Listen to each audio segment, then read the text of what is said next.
La campaña aérea sobre Alemania introdujo una nueva y sombría dimensión al combate durante la Segunda Guerra Mundial.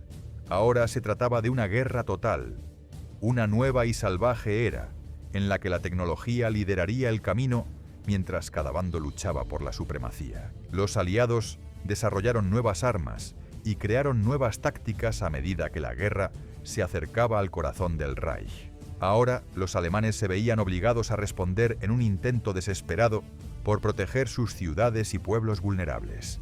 Al igual que las otras grandes naciones, Alemania había experimentado diversos usos de las aeronaves antes de la Primera Guerra Mundial. Cuando la guerra finalmente estalló, Alemania utilizó el avión principalmente en el papel de observador y como localizador de artillería, ya que aún no había desarrollado sus propios aviones militares, pero contaba con el uso de enormes dirigibles que pronto serían bien aprovechados. Los dirigibles estaban bajo el control del Servicio de Aviación Militar y se utilizaban para bombardear territorios enemigos. Debido a que la mayoría de los primeros aviones eran lentos, los dirigibles podían superar a algunos aviones enemigos y operar a mayores alturas y distancias. A medida que la guerra avanzaba, sin embargo, y los aviones se volvían más rápidos y comenzaban a portar armamento, los dirigibles se hicieron más vulnerables y en 1917 ya eran prácticamente obsoletos, pues los aliados estaban derribando cada vez más de ellos. Fueron los alemanes quienes desarrollaron su primer bombardero verdaderamente efectivo, que se sumó al número ya creciente de aviones de combate, que causó la caída de una fuerza aérea que, en muchos aspectos, era ampliamente superior a la de los aliados en la Segunda Guerra. Existe un punto de inflexión claro que hizo que el arsenal aéreo de Alemania se volviera impotente frente a la fuerza combinada de Gran Bretaña, América y la Unión Soviética. ¿Qué fue exactamente lo que causó el fracaso de la Luftwaffe? Como el Tratado de Versalles prohibía a Alemania tener una fuerza aérea, los pilotos alemanes fueron entrenados en secreto. Inicialmente se utilizaron escuelas de aviación civil dentro de Alemania, pero solo se podían emplear aeronaves ligeras de entrenamiento para mantener la apariencia de que los aprendices volarían para aerolíneas civiles. Para entrenar a sus pilotos en las aeronaves de combate más modernas, Alemania solicitó la ayuda de la Unión Soviética, que también se encontraba aislada en Europa. Un campo de entrenamiento secreto fue establecido en Lipetsk en 1924 y operó durante aproximadamente 9 años, utilizando principalmente aeronaves de entrenamiento holandesas y soviéticas, pero también algunas alemanas, antes de ser cerrado en 1933. Esta base era conocida oficialmente como el Cuarto Escuadrón de la 40ª Ala del Ejército Rojo. Cientos de pilotos de la Luftwaffe y personal técnico visitaron, estudiaron y fueron entrenados en escuelas de la Fuerza Aérea Soviética en diversas localidades de la Rusia central. Roessing, Blume, Fosse, Tetzeman, Heini, Makratsky, Blumendat y muchos otros futuros ases de la Luftwaffe fueron entrenados en la URSS, en escuelas soviético-alemanas establecidas bajo el patrocinio de Ernst August Köstring. Los primeros pasos hacia la formación de la Luftwaffe se dieron apenas meses después de que Adolf Hitler llegara al poder. Hermann Göring, un as de la Primera Guerra Mundial, se convirtió en comisario nacional de aviación, con el exdirector de Lufthansa, Erhard Milch, como su adjunto. En abril de 1933 se estableció el Ministerio de Aviación del Reich, Reichsluftfahrtministerium o RLM. El RLM era responsable del desarrollo y la producción de aeronaves. El control de Göring sobre todos los aspectos de la aviación se volvió absoluto. El 25 de marzo de 1933, la Asociación Alemana de Deportes Aéreos absorbió a todas las organizaciones privadas y nacionales. El 15 de mayo de 1933, todas las organizaciones de aviación militar dentro del RLM fueron fusionadas, formando la Luftwaffe. El Cuerpo Nacional Socialista de Pilotos, NSFK, fue creado en 1937 para proporcionar entrenamiento premilitar a jóvenes varones e involucrar a aviadores adultos en el movimiento nazi. Como todos estos miembros anteriores del NSFK también eran miembros del partido nazi, esto otorgó a la nueva Luftwaffe una fuerte base ideológica nazi, en contraste con las otras ramas de la Wehrmacht, el Heer, ejército, y la Kriegsmarine, marina.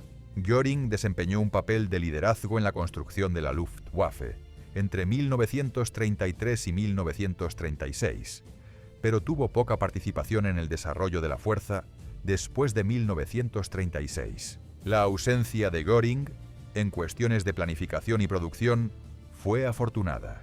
Göring tenía poco conocimiento sobre la aviación contemporánea.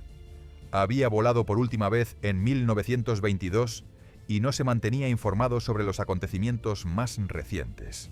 Göring también demostraba una falta de comprensión de la doctrina y de las cuestiones técnicas de la guerra aérea, que dejó en manos de otros más competentes. El comandante en jefe dejó la organización y la construcción de la Luftwaffe después de 1936 en manos de Erhard Milch. Sin embargo, Göring, como parte del círculo íntimo de Hitler, proporcionó acceso a recursos financieros y materiales para rearmar y equipar a la Luftwaffe. Otro personaje prominente en la construcción del poder aéreo alemán en esa época fue Helmut Wilberg.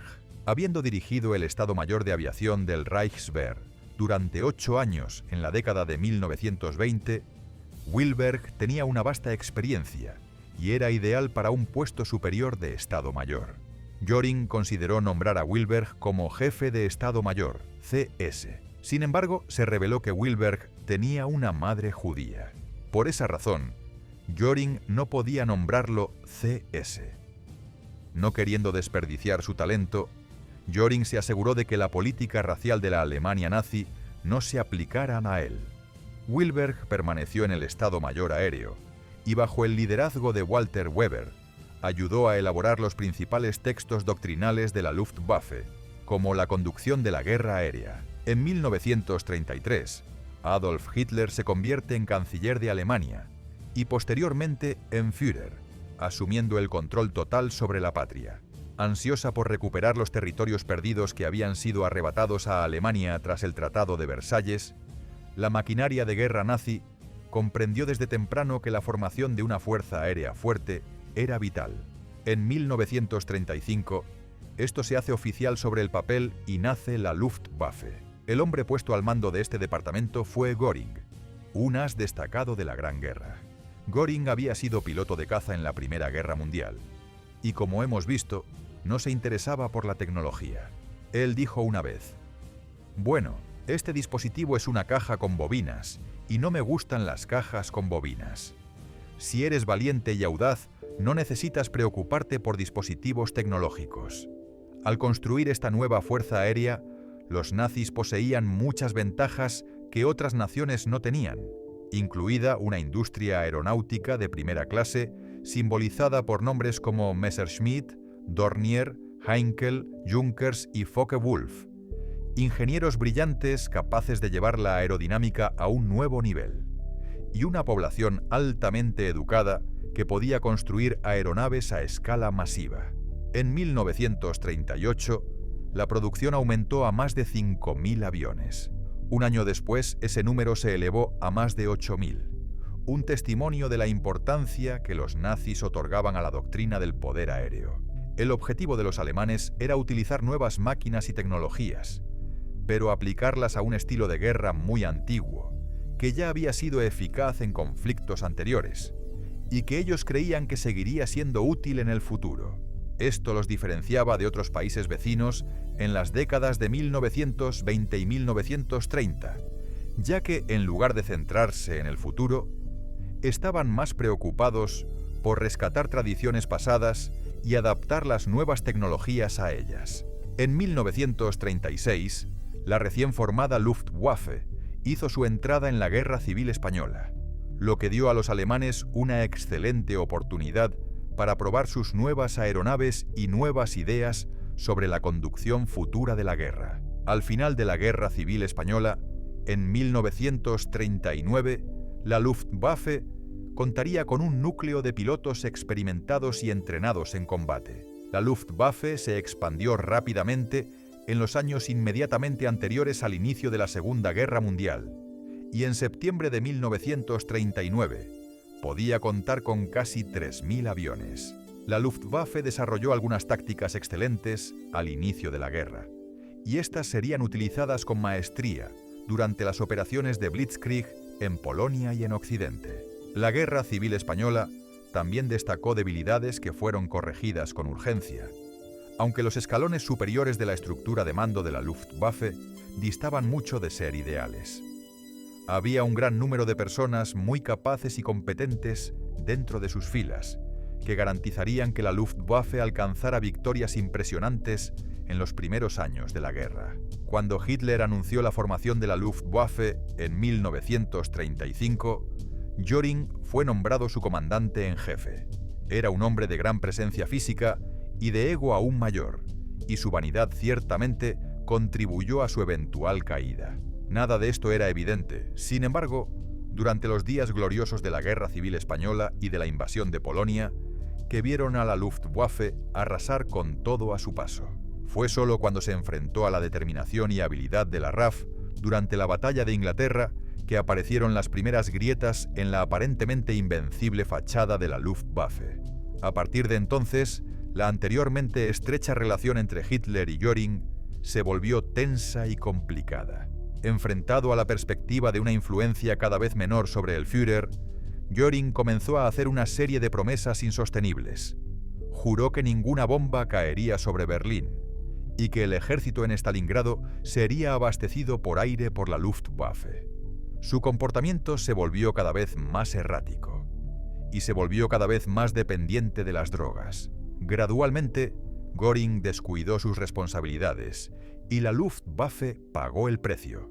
Después de una llamada telefónica a Hitler, en abril de 1945, en la que indicó su disposición a actuar como sucesor del Führer, Göring fue arrestado por traición, despojado de todos sus cargos y expulsado del partido.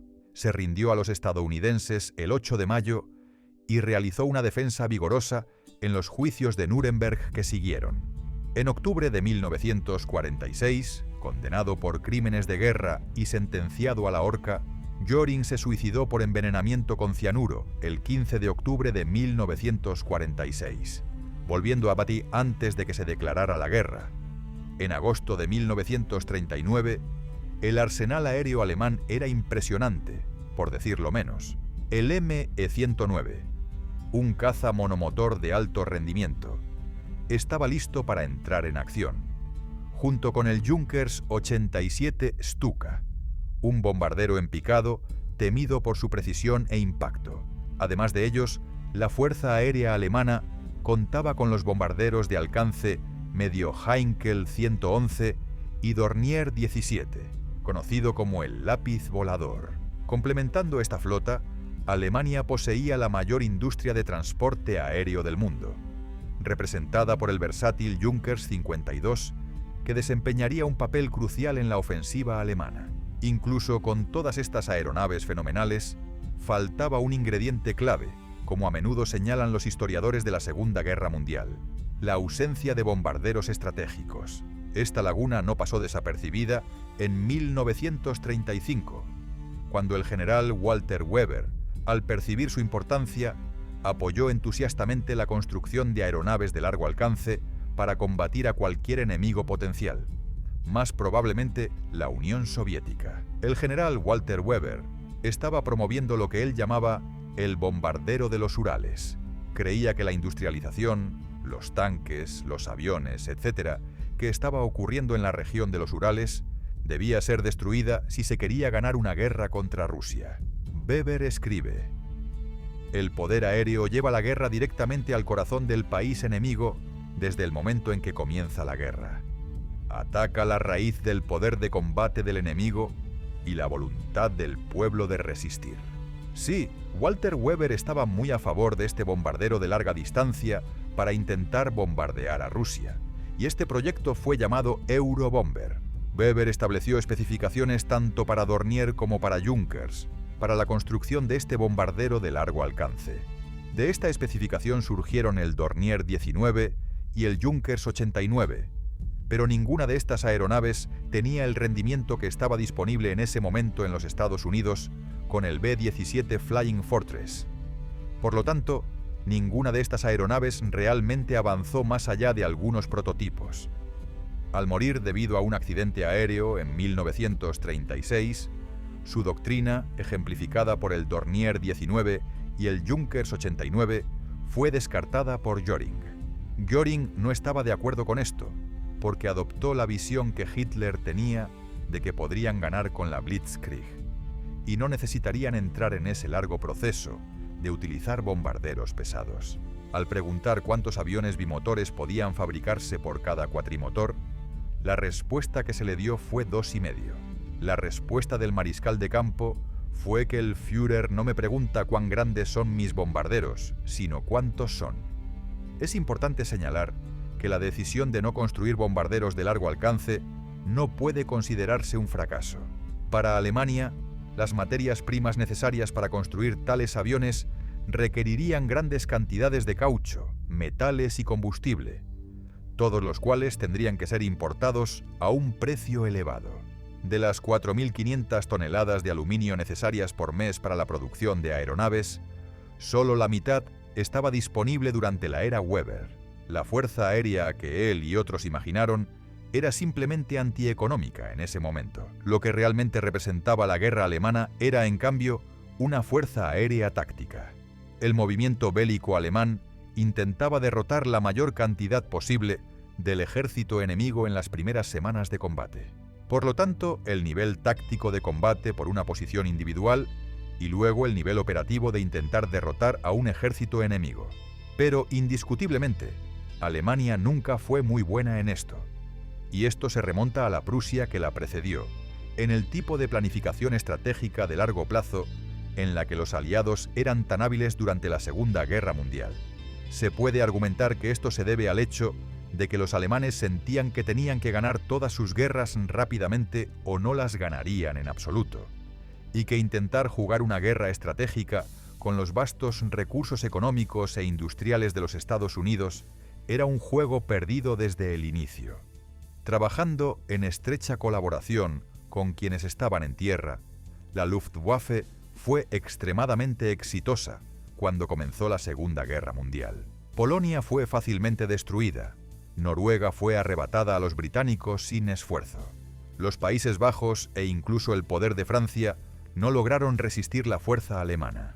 Durante el año 1940, parecía que nada podía detener a las fuerzas nazis de engullir el continente europeo. Ciertamente, la Luftwaffe desempeñó un papel extremadamente importante en las victorias iniciales de Alemania en la Segunda Guerra Mundial. Y cuando decimos victorias iniciales, no nos referimos solo a los primeros 6 meses, sino a los primeros 2 años, en los que parecía que la victoria alemana estaba muy cerca. La Fuerza Aérea Alemana era muy hábil a nivel táctico, es decir, en la cooperación con las fuerzas terrestres. Fue extremadamente exitosa a nivel operativo de la guerra, el nivel intermedio, que consiste en llevar a cabo campañas contra, por ejemplo, las líneas de suministro enemigas, llevando tropas y hombres al frente. Con la caída de Francia, Gran Bretaña es la única nación que se interpone a este Juggernaut alemán. Para acabar con la nación insular rebelde, se aprueba un plan conocido como Operación León Marino. Este exige que la Luftwaffe alcance la superioridad aérea sobre el Canal de la Mancha. Una vez logrado esto, las fuerzas alemanas serían desplegadas en suelo británico. Sin embargo, durante esta batalla crucial, la Luftwaffe sufre su primera derrota aérea, principalmente debido al uso de Spitfires y Hurricanes. Los ingleses logran empujar a los aviones alemanes lejos de la costa de Gran Bretaña. Mientras esta lucha monumental continúa, descubrimos uno de los mayores fracasos de la Luftwaffe: su falta de coordinación con la Kriegsmarine. Göring dijo que todo lo que vuela es suyo, y luchó amargamente contra cualquier intento de la Marina alemana de obtener una parte de la acción aérea. Cuando la Marina quería aeronaves de largo alcance asignadas a ella, Göring, en realidad Dönitz, fue a espaldas de Göring directamente a Hitler y consiguió que se le asignara una docena de aviones Focke-Wulf Cóndor. Cuando Göring descubrió esto, se enfureció y cortó toda cooperación con la Kriegsmarine en ese punto. A pesar de los llamamientos del almirante Raeder para crear una fuerza aérea separada para la Marina, Göring se negó a dar luz verde a cualquier rivalidad entre servicios. Las raíces de este conflicto provienen del deseo de cada servicio de ser reconocido como el responsable de la victoria para la patria. Por supuesto, siempre existió una rivalidad entre la Marina y la Fuerza Aérea. Nosotros, en la Marina, nos referíamos a nosotros mismos como la Marina Imperial, mientras que nos referíamos a la Fuerza Aérea como la Fuerza Aérea Nazi. Esto ya nos diferenciaba en actitud y carácter. En retrospectiva, la decisión de Göring demuestra ser fatal, mientras Alemania y Gran Bretaña luchan tanto en los cielos como en los mares. Winston Churchill escribiría que la mayor amenaza para Gran Bretaña era la batalla del Atlántico, donde los submarinos U-Boat alemanes tuvieron un enorme éxito al hundir barcos británicos. Creo que Churchill estaba absolutamente en lo correcto al decir que la batalla del Atlántico era el único frente donde Gran Bretaña realmente podía perder la guerra, porque dependían tanto de los suministros, incluso de alimentos procedentes de América del Norte, que si esa línea de abastecimiento se cortaba, Gran Bretaña estaría realmente en serias dificultades. Con la derrota de Francia, se construyen bases justo en su costa, dando a estos barcos un teatro aún mayor para interrumpir la línea de vida de Gran Bretaña. Si las fuerzas aéreas hubieran trabajado en estrecha colaboración con estos submarinos, o si se hubiera creado un ala de aviación naval separada, esto habría sido un punto de inflexión en la guerra de Alemania contra Gran Bretaña. Prueba de ello puede verse en el Focke-Wulf 200 Cóndor, una aeronave que, a pesar de sus limitaciones, es excelente atacando barcos británicos. Con no más de una docena de aviones, lograron hundir con éxito 85 buques mercantes y más de 300.000 toneladas de embarcaciones. Cuando los alemanes comenzaron a desplegar un número relativamente pequeño de Focke-Wulf 200 Cóndor para atacar el transporte aliado, fueron capaces de causar un efecto devastador. Además, si la nueva invención de una mina magnética hubiera sido lanzada por aviones de la Luftwaffe en el Canal de la Mancha, el enemigo podría haber sido llevado a salir de la guerra por hambre. Esto marca el primer gran fracaso de la Luftwaffe. Las fases iniciales de la ofensiva de bombardeo de la Segunda Guerra Mundial pueden describirse como una política de espera, debido a las graves implicaciones morales impuestas a un país que decide atacar objetivos no militares pertenecientes al enemigo. Gran Bretaña y Estados Unidos estaban desarrollando sus fuerzas de bombarderos en los años previos a la Segunda Guerra Mundial, y ambos estaban firmemente convencidos de que si estallaba la guerra, el enemigo sería capaz de asestar un golpe de nocaut desde el aire que impediría cualquier continuación de la guerra. La creencia en la teoría del golpe de nocaut significaba que se realizaron grandes esfuerzos para producir una contramedida eficaz. En los años previos a 1939, Gran Bretaña logró grandes avances en el desarrollo de radares de alerta temprana y de una fuerza de aviones interceptores rápidos. Se dio prioridad al desarrollo de cazas en detrimento de los bombarderos. Y aunque esta política fue impopular en algunos círculos, los beneficios pronto se harían evidentes. Hitler había declarado que la RAF, Royal Air Force, necesitaba ser derrotada antes de que pudiera comenzar una invasión de Inglaterra. Y durante los meses de verano de 1940, la RAF y la Luftwaffe lucharon por el control de los cielos sobre el sur de Inglaterra. Bombarderos de la Luftwaffe atacaron objetivos militares, como aeródromos y estaciones de radar, pero las dificultades comenzaron a hacerse evidentes incluso en esta fase inicial de la guerra. El hecho era que bombardear con precisión un objetivo, incluso durante el día, era extremadamente difícil. Además, los objetivos no eran atacados con la frecuencia suficiente como para volverlos permanentemente inutilizables. A medida que la derrota total de la RAF se convertía en un objetivo irrealista para la Luftwaffe, cambiaron de táctica para concentrarse en el bombardeo de Londres y de otros objetivos no militares. Incluso aquí, las deficiencias eran evidentes, ya que los bombarderos bimotores carecían del alcance y la capacidad de carga necesarios para entregar la victoria decisiva requerida. La incapacidad de Alemania para desarrollar un bombardero de largo alcance con 4 motores se estaba mostrando extremadamente costosa. Mientras las bombas caían sobre las ciudades y puertos británicos, los aliados estaban haciendo sus propios planes para llevar la guerra aérea a Alemania. La ofensiva de bombardeo sobre el Reich fue iniciada por la RAF y en particular por el Comando de Bombardeo. Esta fuerza fue construida lentamente a partir de 1936 y con el estallido de la guerra en septiembre de 1939, el Comando de Bombardeo tenía 53 escuadrones disponibles, aunque al igual que Alemania, no todos eran operativos. Esto aumentaría a 58 escuadrones en 1941 y en marzo de 1943, el total creció a 62 escuadrones. El número de aeronaves disponibles al inicio de la guerra era de solo 300. Esto claramente no era suficiente para que el Comando de Bombardeo llevara a cabo una campaña de bombardeo eficaz. Aunque el número disponible aumentó, no fue hasta la llegada de los bombarderos pesados de 4 motores que pudieron comenzar campañas efectivas. En la primavera de 1943, el Comando de Bombardeo tenía más de 3.000 aviones a su disposición y el número aumentaría a casi 7.000 para el final de la guerra. Contarían con más de 100 aeródromos separados, ubicados principalmente en la costa este de Inglaterra y en las Midlands.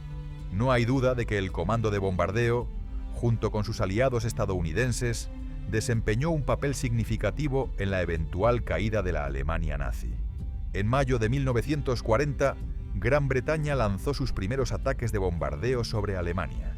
Los ataques eran pequeños, pero significativos, ya que demostraban la disposición de Gran Bretaña a renunciar a cualquier restricción moral y aceptar que civiles serían asesinados. En esa fase de la guerra, ningún otro país había dado tal paso. Alemania fue rápida en condenar los ataques y se preparó para represaliar. El objetivo elegido fue el puerto holandés de Róterdam. El ataque fue feroz y demostró el alcance de las capacidades de bombardeo de Alemania contra un objetivo poco defendido. La Luftwaffe continuó su campaña de bombardeo durante la batalla de Gran Bretaña, hasta que finalmente Gran Bretaña obtuvo la victoria sobre la Fuerza Aérea de Hitler. Sin embargo, la victoria británica sobre la Luftwaffe en el verano de 1940 solo permitió que continuara la lucha contra la Alemania nazi. La verdadera dificultad residía en decidir qué forma adoptaría esa lucha, ya que la pérdida de tanto equipo durante el desastre de Dunkerque y las pérdidas sufridas durante la batalla de Gran Bretaña limitaron severamente las opciones ofensivas de Gran Bretaña. Churchill estaba ansioso por demostrar que Gran Bretaña aún tenía fuerza, y con la ayuda del Ministerio del Aire comenzó la respuesta. Incluso mientras Gran Bretaña luchaba por su vida en agosto de 1940, el Comando de Bombardeo lanzó un ataque hasta Berlín, el corazón de la Alemania nazi. A lo largo de 1940, hubo ataques de bombardeo recíprocos entre Gran Bretaña y Alemania en sus respectivos territorios.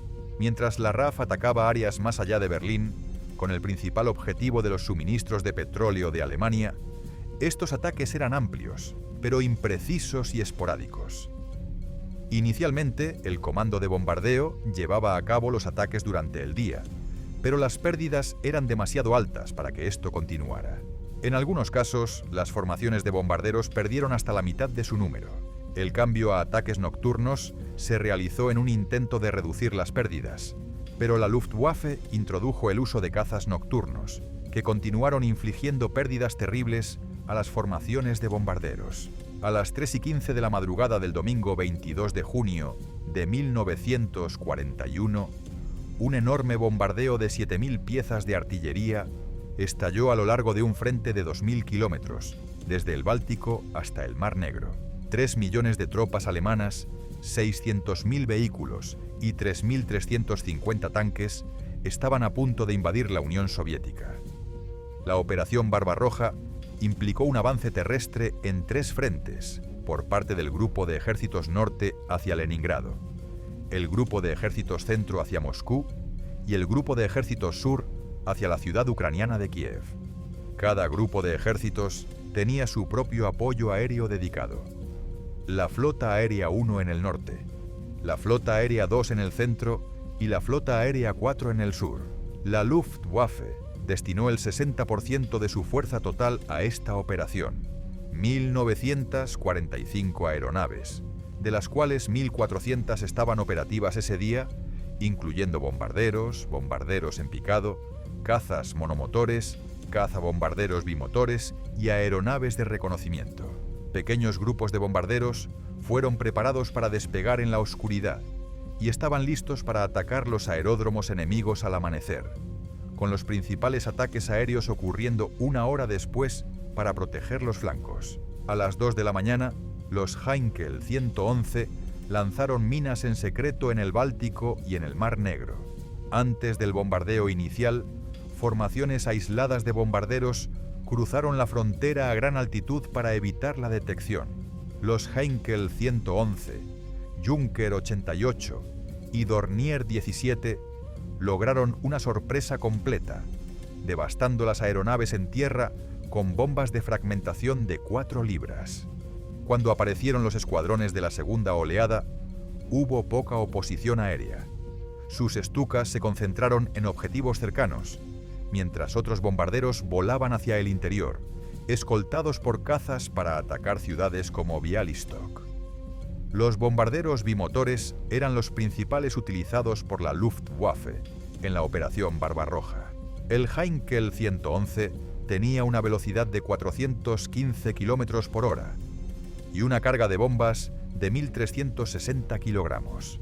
El Ju-88 tenía una velocidad de 460 km por hora y una carga de bombas de 2.500 kilogramos.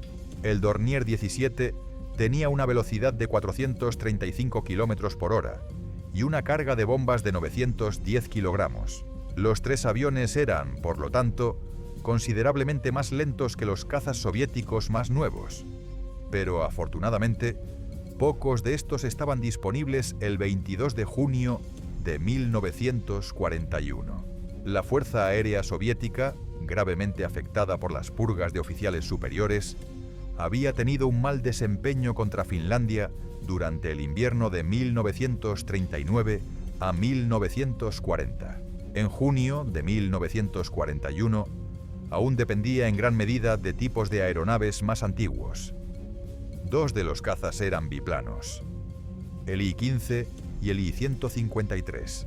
El monoplano Pina 16 Rata era más lento que el Messerschmitt 109, aunque más maniobrable. Sobre el papel, en el oeste, los soviéticos tenían 5.700 aeronaves, sin incluir 1.445 aeronaves navales. A pesar de las pérdidas espantosas, los bombarderos bimotores soviéticos se mantuvieron firmes, atacando los aeródromos alemanes hasta el anochecer, enfrentándose a una fuerte artillería antiaérea y a cazas. Claramente, las operaciones aéreas matutinas de la Luftwaffe habían sido un éxito. Además de los biplanos obsoletos y del caza monomotor Sin-16, los soviéticos confiaban en 3 nuevas aeronaves.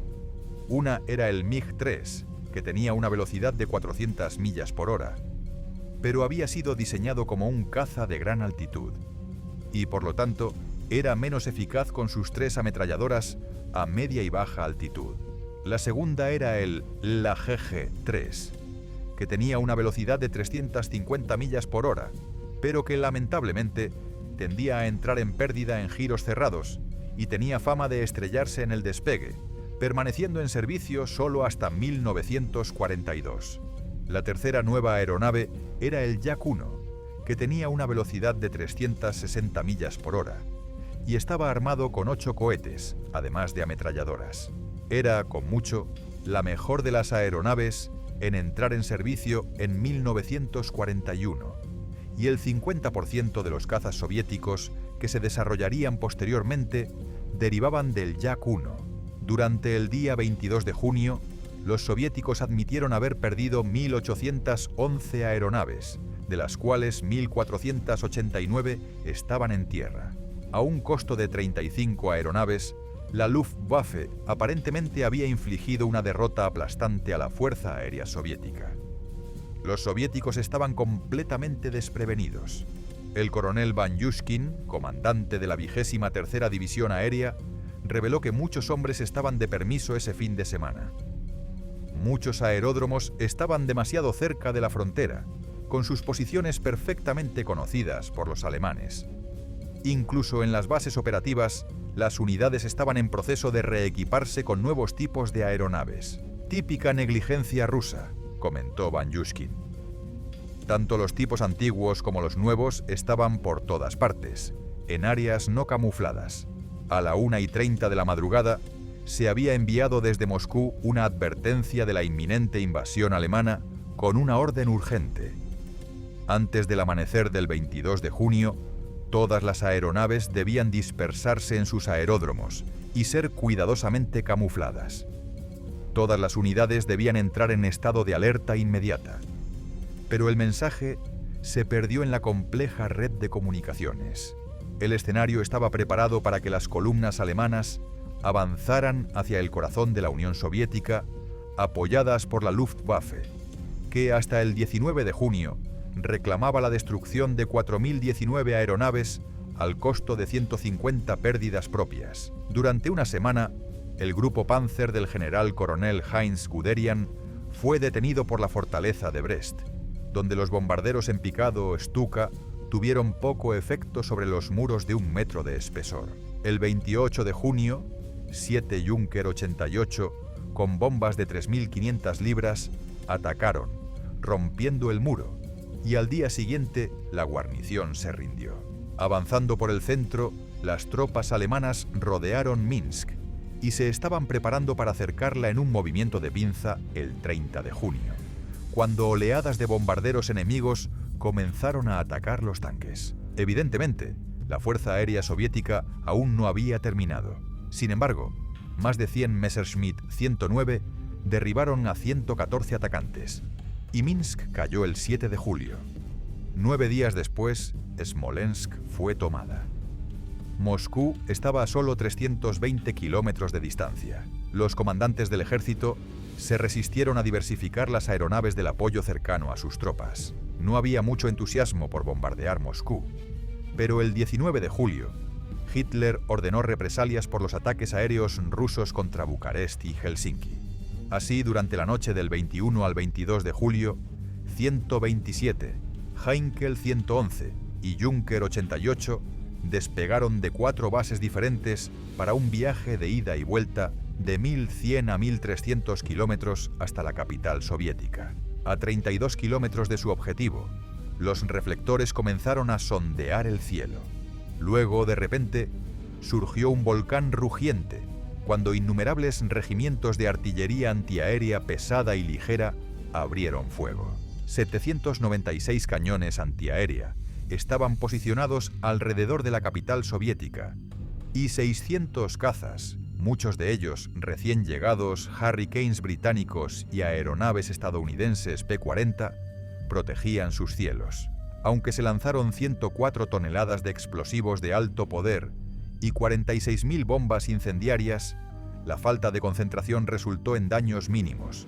En las 2 noches siguientes, 115 y 100 bombarderos atacaron, pero luego los números disminuyeron. Antes de finales de 1941, se realizaron 76 ataques contra Moscú, 59 de ellos por 10 o menos bombarderos. La ofensiva de bombardeo contra la capital soviética simplemente terminó. Los soviéticos argumentaron que sus medidas defensivas frustraron a la Luftwaffe en sus intentos de bombardear Moscú. Para engañar a las aeronaves de reconocimiento, camuflaron vastas áreas de Moscú. Por ejemplo, dibujaron casas en las paredes del Kremlin y colocaron tejados a lo largo de todas las carreteras principales. También desplegaron un gran número de reflectores, y los pilotos de la Luftwaffe informaron que fueron deslumbrados en el primer ataque por 300 reflectores. Los soviéticos tenían 600 cazas disponibles, de los cuales enviaban entre 150 y 200 cada vez que los alemanes acudían para un gran ataque. Los soviéticos afirmaron que en los primeros 3 ataques lanzados por los alemanes contra Moscú, los cañones antiaéreos y los cazas derribaron 22 bombarderos atacantes, Los oficiales de la Luftwaffe quedaron perplejos ante la magnitud de la actividad continua de la Fuerza Aérea Soviética. El 11 de diciembre, Hitler anunciaría con confianza que 17.322 aeronaves enemigas habían sido destruidas, capturadas o descartadas. Sin embargo, sin que los alemanes lo supieran, la producción de aeronaves en las fábricas soviéticas durante la segunda mitad de 1941 fue 4 veces mayor que en la primera mitad. De manera significativa, la producción de nuevos tipos de cazas aumentó vertiginosamente. El Lig-G3 pasó de 322 a 2.141 unidades y el Yak-1 de 335 a 1.019. La producción de bombarderos alcanzó 3 veces la tasa de preguerra y el número total de producción de aeronaves para 1941 llegó a 15.735. A 240 kilómetros de las tropas que avanzaban hacia Moscú, el grupo de ejércitos norte avanzó rápidamente hasta las afueras de Leningrado el 22 de septiembre.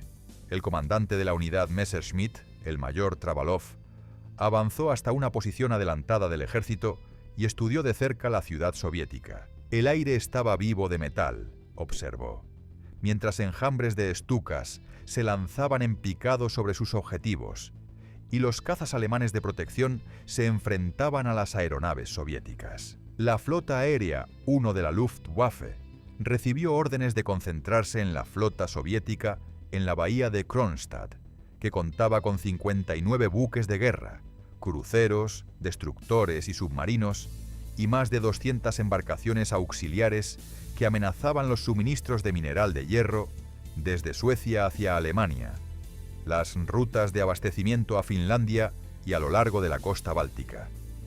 Así, a las 8:45 del 23 de septiembre, una poderosa fuerza de Stukas se arriesgó frente a 600 cañones antiaéreos. El acorazado Marat fue hundido y el Octubre Rojo resultó dañado.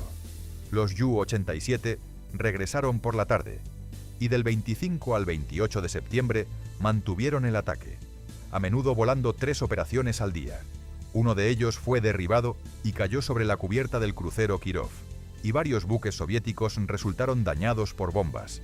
Pero los Stukas de movimiento lento fueron duramente castigados por los artilleros antiaéreos y los cazas soviéticos. El bombardero en picado Ju-87 Stuka había servido en la Guerra Civil Española, en Polonia y en Francia. Tenía una tripulación de 2 hombres, una velocidad de 370 km por hora y podía transportar una carga de bombas de 680 kilogramos. Solía lanzarse en picado desde 3.600 metros y soltar sus bombas a 1.200 metros, y los frenos de picado que lo desaceleraban durante el descenso emitían un alarido que supuestamente desmoralizaba a los defensores. Desafortunadamente era tan lento que de manera gradual los cañones antiaéreos lo alcanzaban y también los cazas, como se demostró en la batalla de Gran Bretaña y también sobre Leningrado, y en la parte final de la acción en el frente oriental. Fue utilizado en el papel antitanque. Los soviéticos movilizaron 900 aeronaves del ejército y de la marina para defender Leningrado, y su flota sobrevivió.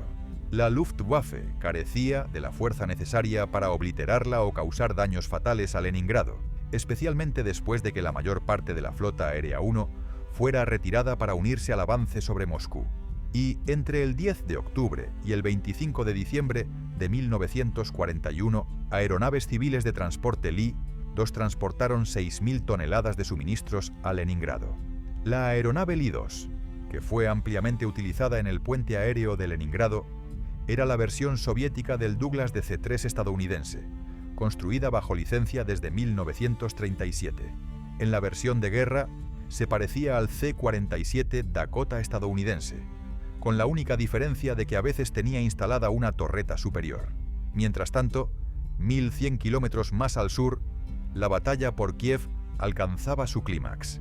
Para ayudar a tomar la ciudad, asegurar los campos de trigo de Ucrania y abrir el camino hacia el carbón y el mineral de hierro de la cuenca del Donetsk, Hitler había desviado el grupo Panzer de Guderian del centro para justificar esta apuesta. Kiev y sus alrededores debían ser tomados rápidamente. El 16 de septiembre, 2 pinzas alemanas se cerraron al este de la ciudad que cayó 3 días después. Poco después, toda resistencia en la zona cesó. Además de apoyar directamente a las tropas alemanas en Kiev, la Luftwaffe fue encargada de impedir que los soviéticos atacaran su avance.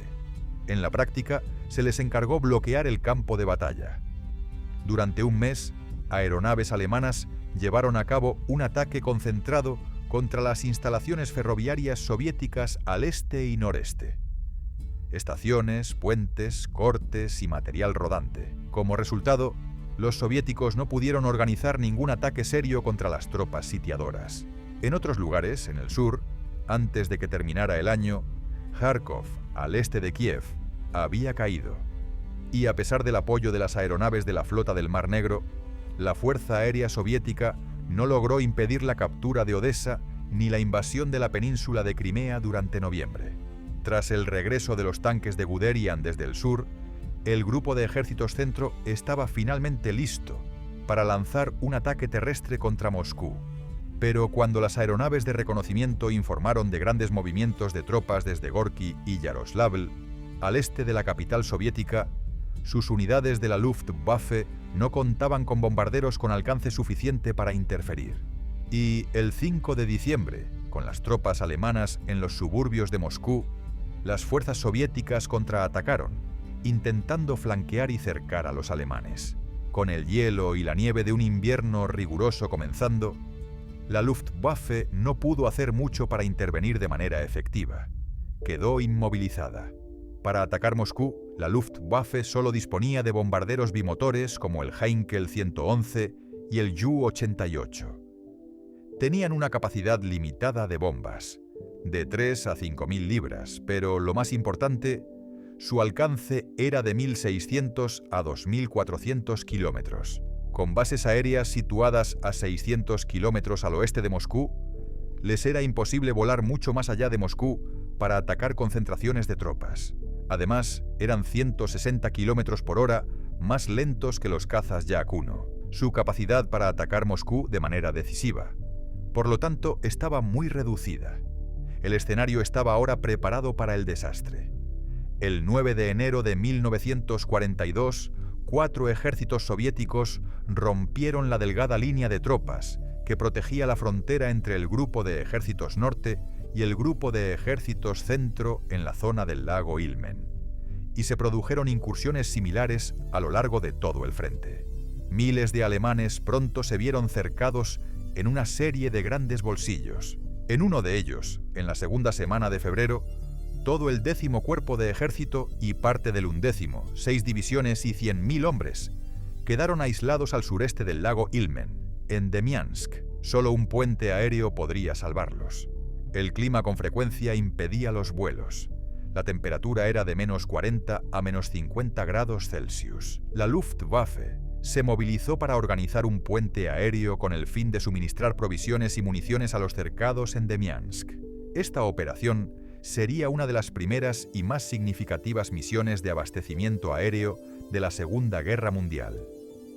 Los pilotos de la Luftwaffe utilizaron una combinación de Junkers 52 y Heinkel 111 para transportar los suministros necesarios. En una misión particularmente peligrosa, el 19 de febrero de 1942, 50 Ju-52 lograron aterrizar en una pista de hielo improvisada y entregar 272 toneladas de alimentos, medicamentos y municiones.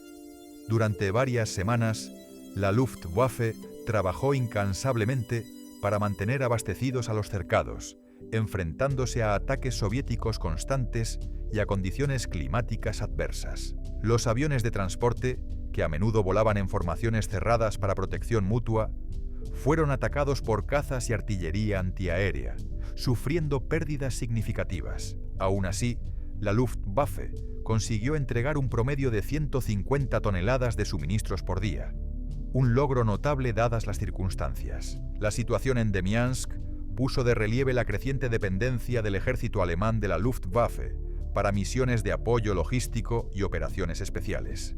Con el aumento de las distancias y el deterioro de las condiciones en el frente oriental, la capacidad de la Luftwaffe para operar con eficacia en apoyo del ejército estaba siendo puesta a prueba. Los combates implacables en el invierno ruso y la creciente escasez de aeronaves adecuadas para el transporte eran obstáculos que minaban la eficiencia de la fuerza aérea alemana. Aunque la Luftwaffe logró evitar un desastre total en Demiansk, los costos fueron elevados. Los aviones de transporte estaban cada vez más desgastados y las tripulaciones exhaustas. Además, las fuerzas alemanas en Demiansk se encontraban debilitadas, a pesar de los esfuerzos de reabastecimiento, y en abril de 1942 se ordenó una retirada parcial, manteniéndose solo algunas posiciones fortificadas. Al sur, en Kharkov, los alemanes estaban empeñados en un contraataque contra el Ejército Rojo, que había iniciado una ofensiva para recapturar la ciudad. El cerco de Demiansk y la batalla de Kharkov marcaron el paso a una fase de guerra más prolongada y extenuante, en la que la Luftwaffe desempeñaría un papel crítico, pero bajo una presión cada vez mayor. En mayo de 1942, el general Fritz von Paulus, al mando del Sexto Ejército, inició una ofensiva hacia Stalingrado con el objetivo de tomar el control del río Volga. Esta operación, parte del plan mayor de Hitler para conquistar los campos petrolíferos del Cáucaso, se revelaría como un punto de inflexión desastroso para los alemanes. La Luftwaffe, que ya se estaba recuperando de las operaciones de apoyo en el norte, fue ahora sometida a una enorme presión para proporcionar apoyo aéreo constante a las fuerzas terrestres en la batalla de Stalingrado. Los Stukas y los bombarderos de la Luftwaffe bombardearon la ciudad sin cesar, destruyendo muchos de los edificios y transformando Stalingrado en un devastado campo de batalla urbano. Sin embargo, a medida que la batalla se prolongaba, la Luftwaffe comenzó a enfrentar serios problemas de abastecimiento y mantenimiento. Las aeronaves operaban en condiciones extremas, y la capacidad de reparación estaba limitada por la falta de piezas y de personal cualificado. Los bombardeos, aunque devastadores, no lograron quebrar la resistencia soviética. Con el inicio del cerco de Stalingrado, la situación se deterioró aún más. En noviembre de 1942, las fuerzas soviéticas lanzaron la Operación Urano, cercando al Sexto Ejército alemán dentro de Stalingrado. Hitler ordenó a Paulus que mantuviera sus posiciones y dependiera del reabastecimiento aéreo para sostener a sus tropas. La Luftwaffe, una vez más, fue encargada de llevar a cabo un enorme puente aéreo.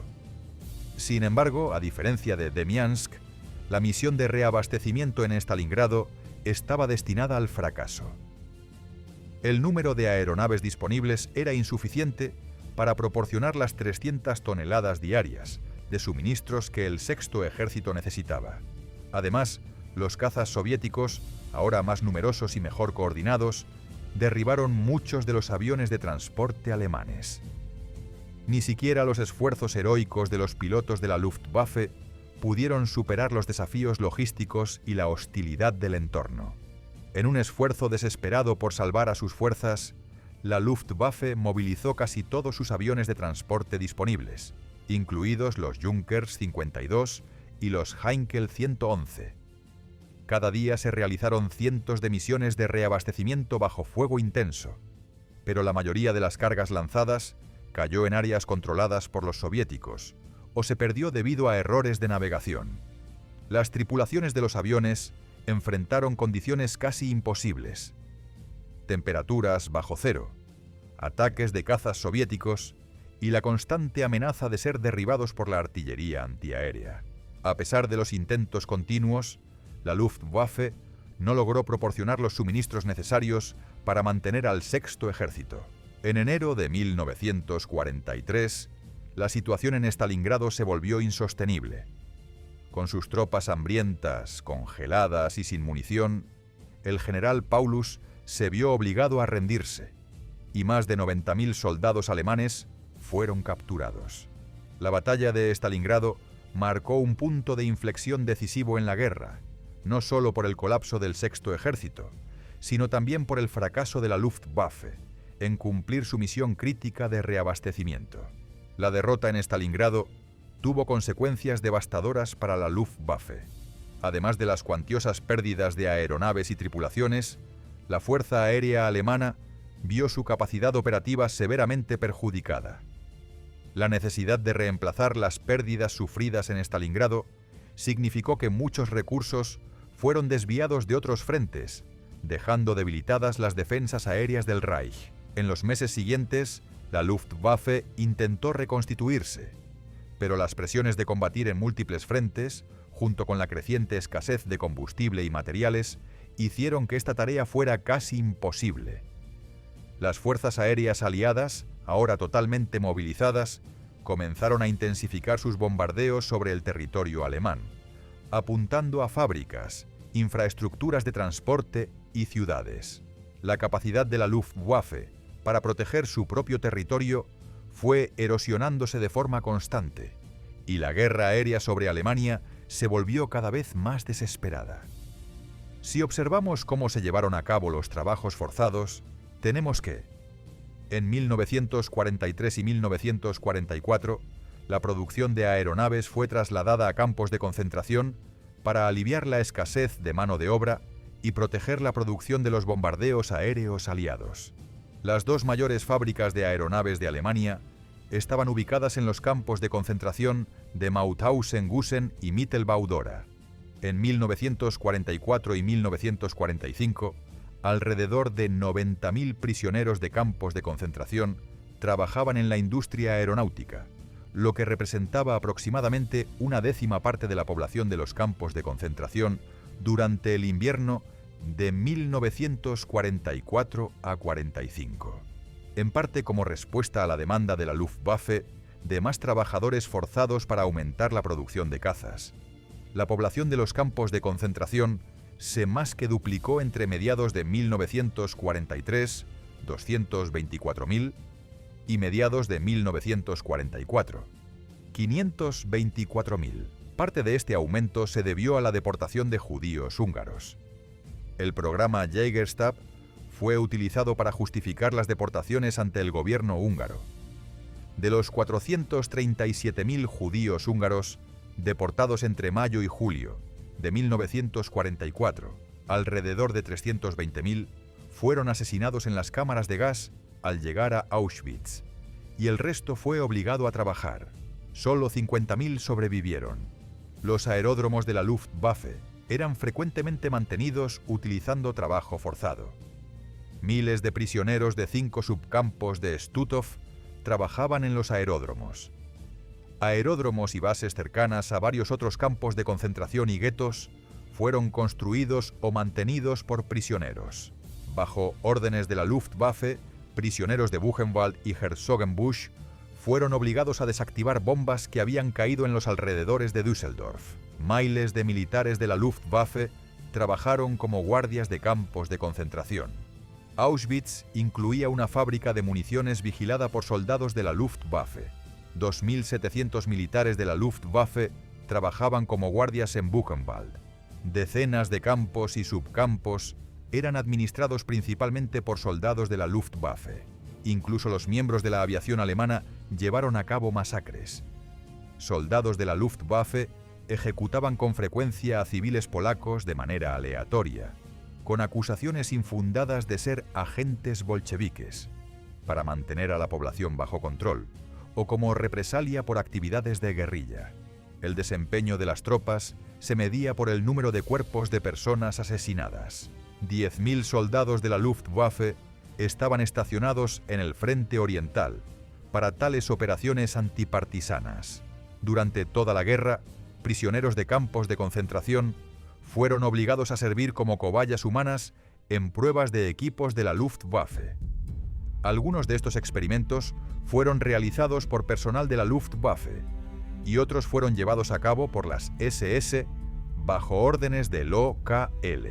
En 1941 se realizaron experimentos con el objetivo de descubrir cómo prevenir y tratar la hipotermia para la Luftwaffe, que había perdido tripulantes por hipotermia por inmersión tras caídas al agua. Los experimentos se llevaron a cabo en Dachau y Auschwitz. Sigmund Rascher, un médico de la Luftwaffe basado en Dachau, publicó los resultados en una conferencia médica en 1942 titulada Problemas médicos derivados del mar y del invierno. De alrededor de 400 prisioneros obligados a participar en los experimentos con agua fría, entre 80 y 90 fueron asesinados. A comienzos de 1942, prisioneros en Dachau fueron utilizados por Rascher en experimentos para perfeccionar asientos eyectables a grandes altitudes. Se utilizó una cámara de baja presión que contenía a estos prisioneros para simular condiciones a altitudes de hasta 20.000 metros. Existían rumores de que Rascher realizaba vivisecciones en los cerebros de víctimas que sobrevivían al experimento inicial.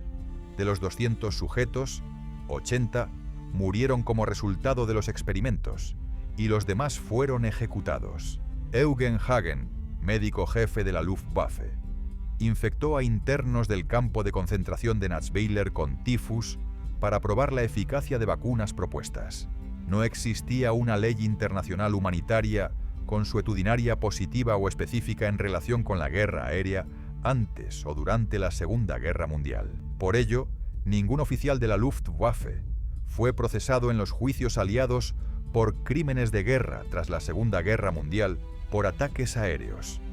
El bombardeo de Wellun, el 1 de septiembre de 1939, por parte de la Luftwaffe, marcó uno de los primeros ataques aéreos de la Segunda Guerra Mundial, matando a alrededor de 1.300 civiles y destruyendo el 90% del centro de la ciudad polaca. No había objetivos militares en la zona, y el hospital fue uno de los primeros edificios en ser alcanzado. Los intentos de procesar a los responsables fueron rechazados en Alemania Occidental. La Operación Castigo, en abril de 1941, fue un bombardeo alemán sobre Belgrado, Yugoslavia, dirigido contra civiles como castigo, que causó la muerte de 17.000 personas. El ataque paralizó el mando militar yugoslavo y destruyó alrededor del 20 al 25% de la ciudad. Casi el 50% de las viviendas fueron destruidas y miles de judíos fueron obligados a limpiar los escombros. En la batalla de Gran Bretaña, la Luftwaffe atacó principalmente objetivos civiles en las Islas Británicas, causando más de 22.000 muertos y 30.000 heridos. En 1942, después de presionar con éxito a la industria para aumentar drásticamente la producción de aeronaves, el Tercer Reich aún producía solo 14.000 aeronaves por año, frente a 28.000 de los estadounidenses y más de 20.000 de los soviéticos. En ese momento, los soviéticos habían logrado recuperarse. Estaban produciendo casi tantos aviones como Estados Unidos. En 1944, la Unión Soviética produjo 40.000 aeronaves y Estados Unidos produjo 96.000. Alemania, en cambio, produjo solo 40.000. Por lo tanto, lo que vemos es que, en términos de producción y del potencial de producción de aeronaves y tanques, los aliados superaron completamente a los alemanes. Esto se ve agravado por el hecho de que los líderes nazis se negaron a reconocer la guerra total. Al comienzo de la guerra, Hitler pronunció un discurso al pueblo alemán. Dijo: «La guerra que se librará ahora no es una guerra total. Es un juego de caballeros entre Alemania y Gran Bretaña. Lo resolveremos en el campo de batalla y los civiles no tienen que preocuparse». Pero a medida que la guerra se intensificó, incluso cuando se lanzó la Operación Barbarroja, se negaron a reconocer que existía la necesidad de una guerra total, de una movilización total de los recursos. Las razones de esto eran, en parte, que Hitler creía que en la Primera Guerra Mundial Alemania había perdido debido a la desmoralización de los civiles. Pensaba que el pueblo no lo soportaría y quería evitar que eso ocurriera nuevamente. A medida que los recursos comenzaron a agotarse, surgió una necesidad urgente de movilizar toda la economía y toda la fuerza laboral de Alemania. El ministro de Armamento y Producción Bélica, Albert Speer, fue el hombre responsable de este esfuerzo. El trabajo de Speer fue monumental. En primer lugar, reorganizó la producción de aeronaves, lo que incrementó significativamente la producción de todos los tipos de aeronaves. Bajo la dirección de Speer, la producción de aeronaves se más que duplicó en un año. La industria estaba comenzando a reorganizarse, lo cual era absolutamente necesario. Pero incluso con el aumento de la producción, todavía existían muchos problemas con la Luftwaffe. En 1943, Alemania se encontraba en un punto crítico. se abrió un segundo frente con el desembarco de las tropas aliadas en Sicilia, y la Luftwaffe comenzó a sufrir pérdidas muy elevadas. Mientras los bombarderos británicos y estadounidenses comenzaron a atacar el Reich en cualquier momento, la Fuerza Aérea Alemana estaba luchando en 3 frentes: los cielos de Italia, Rusia y ahora el propio territorio alemán. Esto condujo a la caída de la Luftwaffe en 2 años. Fue retirada de los combates en Sicilia y en Italia, porque los aliados lograron alcanzar una superioridad aérea abrumadora sobre el Mediterráneo. Ahora, solo el 20% de las aeronaves estaban disponibles para apoyar la campaña italiana, y apenas alrededor del 25% de las aeronaves estaban disponibles en el frente oriental. El 60% de las aeronaves de la Luftwaffe se encontraban ahora en Alemania para combatir a los bombarderos aliados. Y en 1943 y 1944, los aliados adoptaron una política de bombardeo estratégico dirigida contra la Luftwaffe. Esta se convirtió en un objetivo prioritario. Había 3 objetivos principales. El primero era atacar la industria aeronáutica alemana y la industria de combustibles. El segundo era atacar a los pilotos y el tercero era atraer a los cazas de la Luftwaffe a la batalla y derrotarlos. Este plan se implementó en una serie de operaciones conocidas como Big Week, en febrero de 1944. A lo largo de 6 días, 6.000 aeronaves estadounidenses y británicas atacaron fábricas de aviones y otras instalaciones militares en toda Alemania. Durante esa semana, la Luftwaffe perdió 500 aviones y 400 pilotos. Pérdidas que no podía permitirse reemplazar. La Big Week fue un intento de acabar con la Luftwaffe en el aire. Fue una campaña planificada y meticulosa para destruir el poder aéreo alemán, y tuvo éxito. En enero de 1944, el general Adolf Galland, comandante de los cazas alemanes, hizo una previsión sombría. Informó a Göring que la Luftwaffe solo tenía meses para luchar. Para sostener la moral de sus hombres, Göring les informó que pronto Alemania tendría una nueva arma secreta que revertiría la marea de la guerra. Pero a pesar de todo el optimismo, la realidad era que, mes tras mes, el número de pilotos disponibles para combatir disminuía. La marea cambió dramáticamente contra la Luftwaffe en mayo de 1944, cuando entró en acción un nuevo tipo de caza, el P-51 Mustang. Con su gran alcance, era capaz de escoltar bombarderos de largo alcance hasta sus objetivos y enfrentarse a los cazas alemanes en igualdad de condiciones. Fue un punto de inflexión. De repente, los bombarderos pesados aliados volaban ahora con cazas que podían protegerlos de ida y vuelta, y esto condujo a la destrucción de la Luftwaffe. Con la Luftwaffe incapaz de defenderse contra el ataque continuo de los aliados, Adolf Galland intentó llevar a cabo una última acción desesperada para salvar al país, la Operación Bodenplatte. Durante la mañana de Año Nuevo de 1945, cientos de cazas alemanes atacaron bases aéreas aliadas en el oeste de Europa. Fue un ataque devastador, pero en última instancia inútil. La Operación Bodenplatte destruyó algunas aeronaves aliadas en tierra, pero también le costó a la Luftwaffe 200 aviones y 300 pilotos. Fue uno de los mayores desastres en la historia de la Luftwaffe. Esto se debió a que en el proceso de atacar los aeródromos aliados, la Luftwaffe sacrificó su último recurso estratégico. La Luftwaffe tenía muchos pilotos muy buenos. Eran realmente excelentes. Lamentablemente para la Luftwaffe, muchos de los pilotos que comenzaron la guerra y que habían sobrevivido durante 4 o 5 años estaban muriendo. Por lo tanto, no solo estaban perdiendo hombres, sino también experiencia. Así tenían muchos jóvenes con aeronaves increíbles y grandes habilidades de combate, pero sin la experiencia suficiente. Al final de la guerra, la Luftwaffe estaba en ruinas. El arsenal aéreo alemán, que una vez fue el orgullo de la nación, ahora estaba impotente.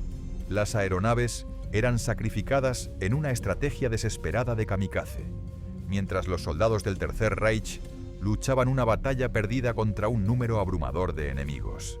En abril de 1945 con las tropas soviéticas invadiendo Berlín, el final parecía cercano.